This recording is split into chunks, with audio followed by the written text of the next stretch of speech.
Introduction. I know it's almost a cliche at this point, but there's only been one person who has literally left me speechless from how they carried themselves. He just had that it factor, whatever it is. Bill Clinton. And no, it's no coincidence that there are literally thousands of stories similar in tenor to mine. Here's the short version of my experience. He was making an appearance at a community center that was close to where I lived. I wasn't particularly interested in politics at the time, but I was interested at the prospect of meeting the President of the United States. After a rather standard speech about how he commiserated with and related to our community, there was the opportunity for a meet and greet with him. If I was already there and sat through his speech, I figured I might as well take that extra step. At least I could say that I did it, right? When I got to the front of the line, I mentally reviewed my opinion of the man. He had this everyman public persona that I was sure was fake and put on, the lovable Arkansas hick. Would I be able to see through him, and would he even make an effort to look me in the eye? Well, count me wrong. As just about everyone that met him that day could attest to, he was just a damn likable and charismatic guy.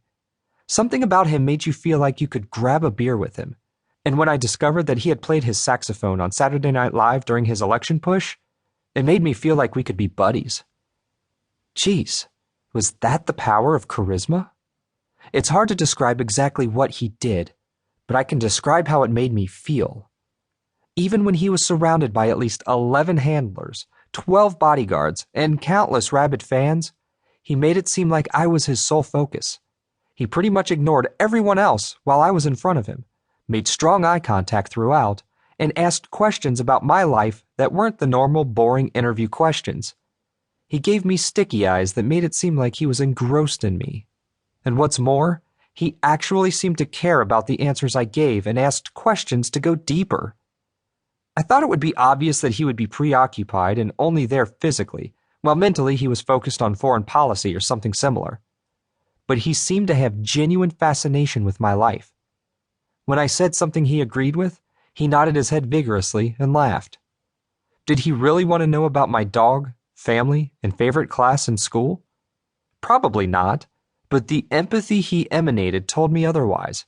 It kind of sounds like I'm describing an amazing date.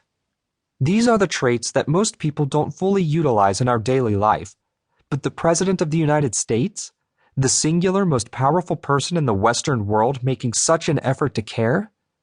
It would be natural to assume that powerful people simply can't be bothered, so accordingly it turns out that presence and warmth are exponentially magnified when displayed from someone powerful. It just makes you feel good and important, the desired byproducts of charisma.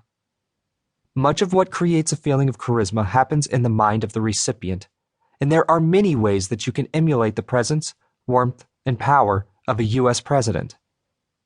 Charisma by itself isn't a quality that is easily defined, but it's easy to define what you want from it and how you want to make others feel because of it. You want to captivate people, become magnetic, and appear eminently likable and attractive. Others should feel spellbound and transfixed by your presence, yet comfortable and intimate. This book is a synthesis of the years of intense study, practice, teaching, and observation on the little flourishes that charismatic people do differently. Focus on the keyword little. You may be surprised at what has passed you by on a daily basis.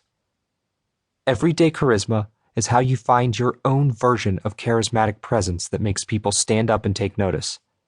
Everyday charisma, huge results.